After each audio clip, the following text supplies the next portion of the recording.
if somebody wanted solar, who else would they use? Our model is we want to make you energy efficient, but also comfortable and healthy. Are they going for the best price? I want somebody who wants quality, not cheap. I want to sell a really nice system that's going to last 25, 30 years. You may not want solar today, but you're going to want solar sooner or later. It might be 5 or 6 years. Once you live in a house with a backup power generator, you'll never have another house without one. We never lost power. Yeah.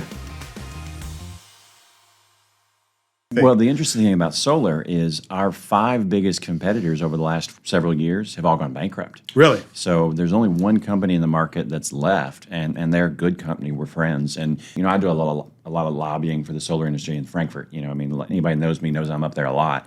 And my biggest competitor, when it comes time to lobby, him and I literally lock arms and walk into Frankfurt together. Oh, that's cool. So, yeah. HVAC is a very catty industry. A lot of the HVAC contractors talk smack about each other and run people down. And yeah. I'm very well talked about in Lexington, in that community. In solar, we're very friendly competitors. When I walk into a job and they've already got a bid, it's like, hey, understand, I like them. They've got their approach. Here's how we see it differently, And our approach, say your house, you wanted to take your house to zero energy. I can do that with, say, 50 solar panels. But I can also do that with 30 solar panels, a new heat pump, and spray foaming your attic. So you've got 20 fewer panels on the house, so it's more attractive. You're spending less money overall. You're getting a new heating and cooling system, which a lot of us need anyway. And if you spend the money to buy the 50 solar panels and your heat pump dies next month, you're going to spend that money too. So that's your edge. Yeah. That's the edge that people they can't compete with. Because they're just putting in the panels. That's it. They don't have the other elements of it. Our model is we want to make you energy efficient, but also comfortable and healthy. We focus on air quality. Yeah. My house has hospital grade air. Sweet. It's perfect. Yeah. So much so when we were building our house, we lived in a rental property. Yeah. And the first weekend we're in there, my wife and kids are like, all right, you have to invest in some IQ for the rental house. Yeah, wow. So I spent $2,000 on the rental house putting in ultraviolet lights and other things because my kids, they're so spoiled because we've had such perfect air quality their whole lives. Right. They were miserable in the rental. They called it purgatory. When you say they were miserable, were they sick? No. We call it the Kentucky crud, right? Yeah. You get your drainage, your eyes are dry, right. your mouth gets dry. Right. You snore more if you don't have the right humidity and things like that. The house was on a crawl space, so we did have more allergy issues and things. My whole focus when we talk about air quality is purification, right? We want to make it as pure air as possible. There are companies that like to add things like ozone and other stuff. Those are horrible things to add to your air. We don't want to do that. Just like water. You don't add stuff to water to make it cleaner. You want to purify it. Your air is the same way. That's our whole approach. We want to tighten your house up as much as we can. And anybody knows me for longer than 15 seconds. If you tell me a house needs to breathe, I'm going to punch you in the throat. Yeah. Because that is one of the worst expressions in building science. And we've known better than that for 40 years. A house does not need to breathe. People need to breathe. Right. So you got to vent the house right. You have good range vent, a good bath fans, getting rid of the humidities, things like that. But the house, we want to make that as tight as we possibly can. And then we want to go about conditioning and controlling it once we do that. And I can control a lot of things. I mean, I've got a customer with a 9,000 square foot house in Versailles. He came to me in 2015. He said, hey, I'm going to build a big house, but I want to be able to afford to live there. So I want you to design all my systems. I did the lighting, the HVAC, everything. 9,000 square feet. He's still a customer today.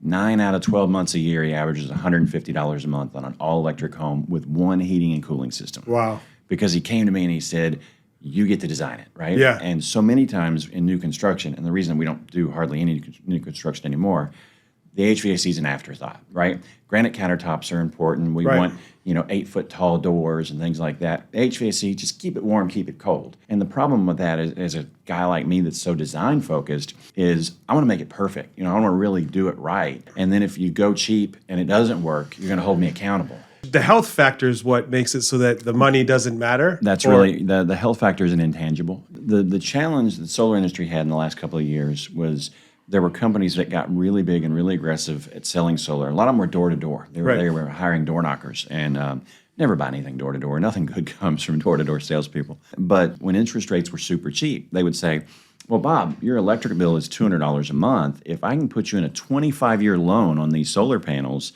at $150 a month, you're going to save $50 a month immediately, and then every time the electric rate goes up, you save more and more. And that logic is there. I mean, absolutely, it's there. The problem is that's a 25-year return on investment. I mean, you start seeing positive cash flow, but you're taking a 25-year loan out. Right. When interest rates were at 2%, you could make that math work. Today, unsecured loans are about 8%. The math doesn't work. I mean, I can sell you the solar panels to do it, but it's not going to be cheaper than your electric bill anymore. So the companies that really grew overnight with this business model imploded. And there's several of them that are actually under criminal investigation with the Attorney General's office right now. Right. So, and because they made it was like too good to be true type of thing. Like, here, sign this and you're going to get, so you. The fallout from that for us has actually been good. It's been fruitful. The lenders that were partnering with those companies that were actually respectable lenders, the Attorney General's gone to them and said, hey, if those systems weren't put in 100% to code, if they haven't passed inspection, if they're not functioning, you can't collect on the loan until they are. So they're coming to me because we're one of the oldest and most reputable companies in the market, and they're paying me to go behind these defunct companies and fix the systems. Yeah. So, because that was the deal. The parts weren't right, or something wasn't right with the system that got installed. Yep. And it wasn't functioning at all. That's it. And I haven't asked them recently what happened with it, but we've had a couple of employees. That's been their focus for like the last 90 days is running around fixing solar that other companies fix. I mean, it's keeping guys busy on my staff. My old office location, there's a solar company going in there. Oh, really? Yeah. You know, like I Google stuff all the time, but I Google my old address because I was trying to sell that building. I didn't own the building. I was leasing it because I had somebody that wanted to buy it. So I always check in on the lease and check in on the, what's going on with it. But there's an announcement. It's some company out of California, but I still haven't seen a sign out there. And this has been almost a year now. About 6-8 months. Yeah. But they didn't put a sign up, and there's nothing in it. When I would go in a competitive situation with companies like that, I would tell the owner or the homeowner that I'm dealing with, I'm like, my office is on Winchester Road on corner of Winchester and Delaware. It's covered in solar panels. You can't miss it. We got a free EV charging station in the parking lot. We're members of the community. My staff live and work here. You can come in, and if something's not right, you can speak to me. If you're doing business with a company that's based in Michigan from a door-to-door salesperson, anything goes wrong and there's zero accountability. And a lot of them are subcontracting out either the electrical or the labor or the other things. I'm a master electrician. I'm a master HVAC contractor. All my employees do all of our work. We don't sub anything out. Yeah. So if there's anything wrong, we're the only person you hold accountable, and we're right here. I was really impressed with the fact that, that you were like number 2 under the city, and then the city had some program. Yeah, there's and it's something I'm not fond of. There's a program called Solarize Lexington, and basically the city got together and put $1 million grant out there, and they said that they would subsidize folks going solar. Right. And they went to all the solar contractors in the market, and they gave us a reverse bid, reverse auction, and said, how cheap will you do solar? And I'm like, I'm not going to participate in that because I don't do cheap work. Right. I mean, we do value work, we do quality work. Right. But in order to win those contracts, you're selling, Chinese solar panels and third-party parts that aren't going to last. I want to sell a really nice system that's going to last 25, 30 years. And to be competitive in those low bid situations. So we don't do government projects. I did the Louisville Zoo. I did the Catholic Action Center. Right. We do some commercial work, but I want somebody who wants quality, not cheap. I've been in the industry a long time by the time I opened Synergy, so I had a bit of a client base, a following, so to speak. And we had a couple builder relationships, and we just exploded. My first year in business, I did $3 million, and that's insane for an HVAC contractor. Wow. Yeah. And it almost crushed me. It really did. And you got to a point right before COVID that we were doing so much new construction, and the builders are slow pay and they're difficult, and you got to manage a lot of manpower and things, and it got just overwhelming. And I realized I wasn't running the business I wanted to run. Right. And I completely eliminated new construction and just focused on homeowners and air quality and doing what we do. And I was worried because we were doing over $1 million a year in new construction, and I fired that portion of my business. Yeah. So, you're a $3+ million company and you fire 30% of your business. Well, what's next year going to look like? Yeah. Well, we grew from a $3 million to a $4.5 million business while firing a $1 million of business. Yeah. Because we grew in what we did right. What we did, and it allowed us to focus on having better employees and better culture. And I mean, it was life-changing. What percentage of people have solar panels right now? In Kentucky, it's less than 1%. We are bottom 5th in the nation. There's only a couple of states below us: Mississippi, West Virginia. Poor states and coal states, basically. Legislatively, it's been a challenge. We've had to do a lot to fight for solar in the legislature. The utility companies are very aggressive at trying to limit solar. It's funny.